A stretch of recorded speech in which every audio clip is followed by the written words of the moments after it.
Welcome to the Bringing the Human Back to Human Resources podcast, the podcast all about the delicate balance between people and business, and quite literally, reconnecting the two. My name is Tracy Rubin, and I've spent nearly my entire professional career in HR. Join me as I share stories, opinions, and words of advice with you each week.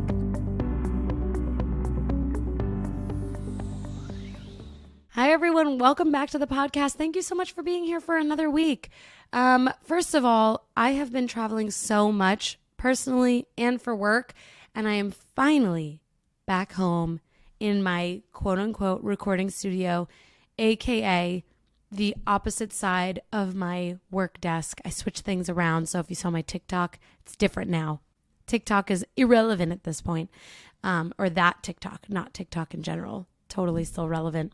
But anyway, I'm back. Anyway, first of all, I just want to say thank you so much to those of you who rate, review, and comment.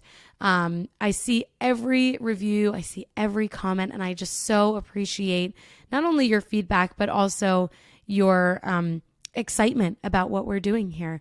And so with that said, please don't forget to rate, review, and subscribe wherever you are listening to or watching this podcast. And also don't forget to follow me on Instagram at HRTracy. It's a great place for us to connect directly. I answer every DM unless you are soliciting me or, spamming me. Then I will not answer you. But anyway, make sure you follow me. Let's get connected. Before we get into the episode, I just want to cover some housekeeping. The first is a reminder, and the second is a little FYI. So the first thing, just a reminder that I am the host of another podcast. It's called The Frontline, and that podcast is through my employer. So I'm really excited about adding another podcast to the repertoire. But there you can hear us talk about hourly employees and the challenges that they experience, and also the specific things that we need to do to improve their lives. So it is much more specific to that group of people, but I really would love if you subscribe and took a listen. It is a different format, a different style of podcast, but I think that you will enjoy nonetheless, especially if you have an hourly workforce. It's definitely something to tune into, and those episodes will come out every other Thursday. So you'll be able to hear me in the beginning of your week and at the end. You're welcome. Just kidding. The other thing, which is the FYI, is that I am putting a trigger warning on this episode. We will be talking about death, loss of life within our organizations, as well as tragic events that result in loss of life around us. So if that is something that you are unable to listen to, I completely understand. You can mark this episode as played and come back next week for the next episode. I do want to remind you, though, that unfortunately, being in the HR profession means that we have to deal with people, and dealing with people means that we have to deal with all of the elements of life, starting and the ending. And hopefully we don't have to deal with the latter all that much, but our jobs will at some point revolve around or involve ourselves with dealing with death. And so, I want to be cognizant that some people are not going to be able to listen to this episode, which is why I'm placing a trigger warning on this. But I also want to remind you of that point, that it is unavoidable if you are in this profession. And I hope to give you some tips and strategies for handling and working through these things and supporting your people when things like this happen. And so with that, I do think it is important to be prepared for the worst case scenario. And if something like tragic or involving an employee comes up, so that you know how to deal with it in the best way possible, because otherwise it's going to catch you really off guard, and it's going to catch you off guard anyway. But if you can have some tools in your tool belt, then that is a really good thing. So with that, I hope that you continue to listen if you can. If not, totally okay. So without further ado, I will kick us off into the episode. Don't forget to rate, review, and subscribe wherever you listen to or watch this podcast. And don't forget to follow me on Instagram at HRTracy, connect with me on LinkedIn, email me, head to the show notes for all of those links. It probably comes as no surprise, regardless of where you're listening, that there have been a number of horrific acts of violence in the United States in the last few weeks, really in the last month or so. And most recently, the shooting in Uvalde, Texas, at a school, at an elementary school, was one of the most horrific things that I have ever read about or heard about. There have been, unfortunately, way too many mass shootings and way too many school shootings. We have experienced, unfortunately, an incredible loss of life throughout these horrific events. And I don't even know what to say or how to talk about it.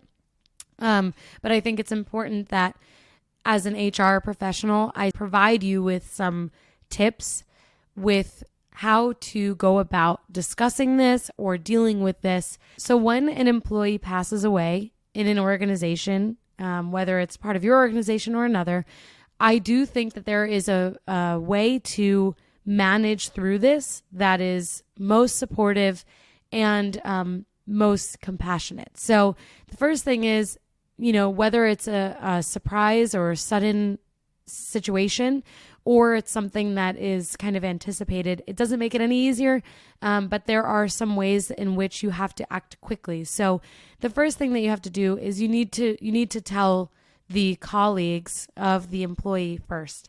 So assuming that they're on a team, and maybe their boss is already aware, those are the first people that need to know. These conversations cannot happen in group settings. We never know how people are going to react to death, let alone to the death of a colleague, a friend, potentially. And so these things have to be spoken about in clusters, in my opinion. So first, their team. Second, first, their employees and their leader. Second, the team that they're on. Third, maybe the wider team if they work collaboratively or cross-functionally with other departments. And then, in my opinion, the best thing to do is to send an email because, again, you don't know how people are going to react. And to announce something like this on a team call or something like that, I don't think would be appropriate unless maybe you're a really small community, small organization. But otherwise, you have to think about how is the person on the receiving end of this communication going to react. And it can be extremely upsetting. It is extremely upsetting, right? But people don't necessarily want to have a raw reaction in front of all of their colleagues. So definitely something that needs to be broken up. The second thing is employers can do something really meaningful. One, they can set up opportunities for employees to speak with a counselor. That's something that I did in my past where we brought in, a grief counselor so that throughout the business day, employees could go into the room with the grief counselor and connect with them, speak with them, and have those resources available. There are also EAP programs. So your organization, if you offer benefits to your employees, you likely have an EAP, and that information should be sent to every employee because people, again, grieve differently. They go through these things differently and they might need to speak with someone. And usually through EAPs, you can have access to free resources, or those resources will connect you with other resources that will suit you or the employee, whoever is contacting the EAP. So those are two things that immediately can support the population, the wider population. The third thing that I think is a really nice gesture is to send the family or the person's contacts flowers, either for the funeral or in general. And I think that to me is one of the things that every person should do when they're confronted with employee loss of life, because your employees are part of your family, right? You're working more than you're at home, and it is a loss for everyone. It's a loss for everyone at work, and it's a loss for that person's loved ones, right? So when you think about the dedication that the person provided to the organization, it's a nice gesture and an appropriate gesture for you as an HR person or team or the employer in general to send some sort of token, flowers or otherwise, to the family, so that there is a sentiment there that you appreciate the work that they did while they were with us. So those are some things that, if you haven't had to deal with this, that's an amazing thing. I hope that none of you ever have to deal with employee death, employee loss of life ever in your careers. But the likelihood of you never dealing with it is very low. That, I hope, is helpful. you may also need resources. You may also need to speak with a grief counselor or EAP. So make sure that you also take care of yourself. It is not easy to always be the one to, kind of take on these challenging moments, and you lead with a positive attitude and support for others. So make sure you're also supporting yourself. This episode is brought to you by Namely. We all do our best to keep ahead of business trends, but keeping ahead can be its own full-time job. With everyone wearing multiple hats, it's easy to fall behind. That's why you need to make the switch to Namely, the all-in-one HR solution that adapts with your business. Namely helps you and your team with all aspects of HR, from onboarding and performance management to payroll and intuitive benefits enrollment, whether you have 50 or 1,000 employees, all in one connected and modern platform. Plus, Namely is customizable for your company, culture, and goals, so they can match where you are now and adapt as you grow. Grow with Namely. Learn more about making the switch today by going to my special URL at namely.com/humanhr. And for a limited time, get 1 month free when you make the switch to Namely. Don't wait. That's namely.com/humanhr. When it comes to tragic moments in time and horrific acts of violence, as I mentioned, these mass shootings in the United States specifically, there is no right way, in my opinion, to handle these things. Every person is affected by these types of situations differently, and that's okay. I think the first thing is that as an organization, you need to know exactly how you will speak about tragedy. It has to do with how you support people and the loss of life that impacts the people in your organization and potentially their loved ones. We never know who could have been directly affected by those situations. People might not share if they've been directly affected. So I think the first thing is, as an organization, you have to be clear on how you respond to things like that. Second, you have to say something right away. People look to their employers to guide them through difficult situations. We are always turning to our colleagues and our bosses for guidance in difficult moments. If there's anything that I know from living through 9/11, for example, it's that when you stick together and you band together, you're stronger. You're stronger for it, and you come out stronger in the end. With this unfortunate shooting in Texas, like, what do you say? I can tell you, I had no idea what to say. I even posted that on LinkedIn. I'm like, there are no words. Like, what do you say when something is so horrific and so inexcusable and so preventable, right? But I think that the first step is to acknowledge that something happened. And again, I think that there are organizations that maybe take a little bit of a backseat to things like this. There are organizations that are really, really, really hands-on with things like this. But I think that immediate response is always the right way to go, to just say, oh my gosh, what happened in Uvalde is absolutely horrible. Here are resources for you. Here, if you need EAP, if you need resources, reach out. Here's the EAP information. You might not have all the right things to say, but pointing people in the right direction and acknowledging that something really tragic has just happened is usually a good way to go, or at least to start. I think as human beings, we have to be able to have these conversations and allow our employees to talk about these things, because it is so deeply upsetting. The second thing is, I think, if as an organization you can figure out, again, kind of coming back to how we communicate these things, if you can figure out the stance or the way that you communicate as an organization, think thoughtfully about the communication that you send, because there has to be like a formal written something that comes out before talking about it in a public forum. Because again, like I said before and earlier in this episode, you don't know how people are going to react. And I think our first instinct is probably to talk about these things as a wider group. But people really might not be comfortable with that. And some people might get very upset, and people just, I don't think we can assume that people won't be upset to be upset in front of others. So, I'm sure that many of us have team calls or or meetings in person. I think these kinds of conversations, if they are spoken about as a wider group, in person is always the way to go. But if you can't be in person, then I think, the first thing to do is to communicate in writing, so people can process.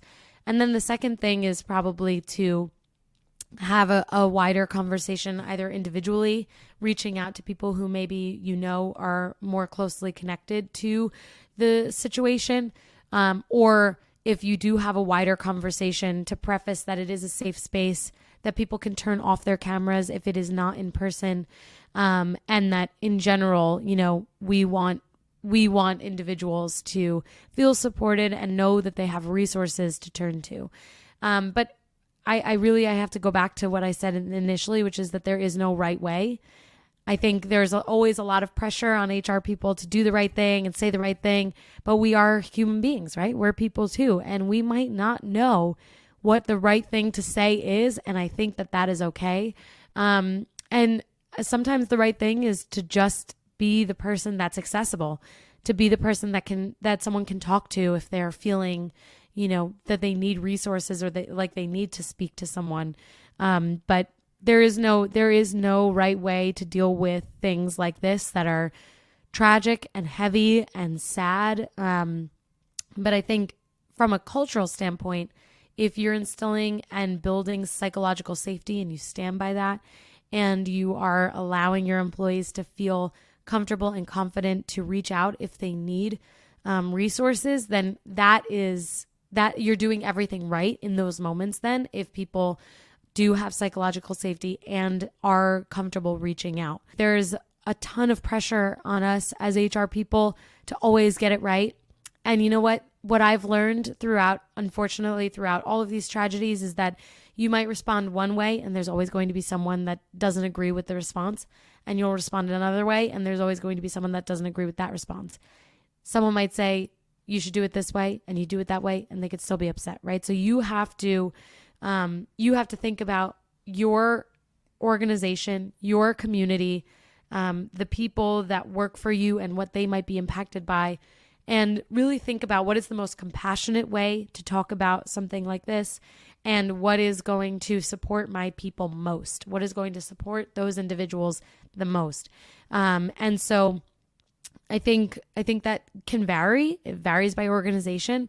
And I think it's important that we remember that we are just human. And it is okay if we don't get it right. It's okay if someone doesn't agree with the way that we handled something. It's something to think about. It's something to accept feedback on and process. But again, we are human beings reporting on human beings, unfortunately, not being with us anymore. And that's really hard. So, be prepared for situations like that.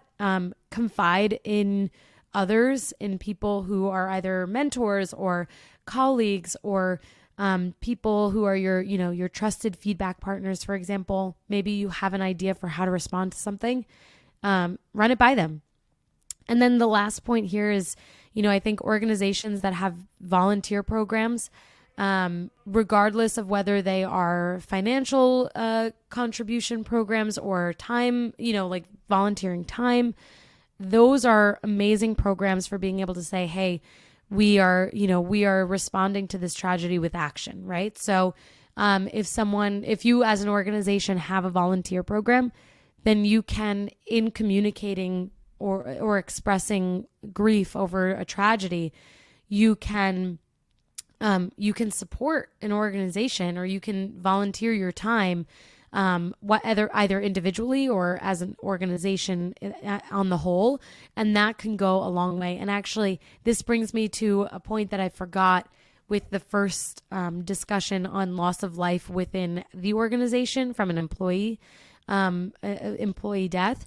If that employee is really passionate about something, like maybe they're really passionate about the environment or something like that, if the organization makes a contribution to a charity of their choice, I think that also is a really, really nice gesture. So there are so many things that organizations can do from an action-oriented standpoint that I think goes a long way, whether it's with employee death or with tragic loss of life in our communities. I know this was a heavy subject, but I do hope that you are fueled with a few more resources than before, Or maybe you just needed to hear that the way that you responded was okay and that there is no right way to handle these things. There are things that you have to do, like, again, be there for your people, be compassionate, be empathetic, right? Those things, if you don't do it, then yeah, maybe you didn't do the right thing.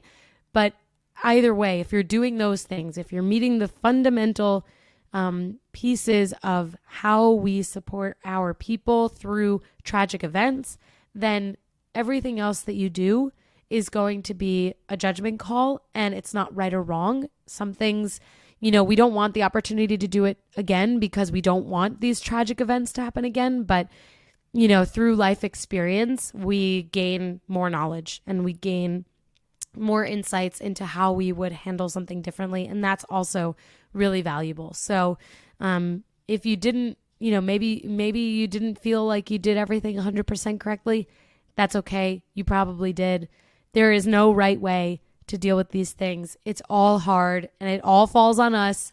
And there has to be a little bit of compassion for us, I think, in these moments as well. But rest assured that if you supported your people, you provided them resources, and you create opportunity and space for psychological safety, then already you are doing something right. Next week's episode is a lot lighter and a lot more fun. But I do think it is always important to talk about the realities of our lives and our roles. So I hope that this was helpful to you. Don't forget to rate, review, and subscribe to this podcast wherever you're listening and watching. And with that, feel free to reach out if you need any resources for yourself or for others. And if there's anything that I can do to support you, please email me, DM me, contact me on LinkedIn, however you prefer to get in touch, please do so. And thank you so much for being here. I will speak to you next week.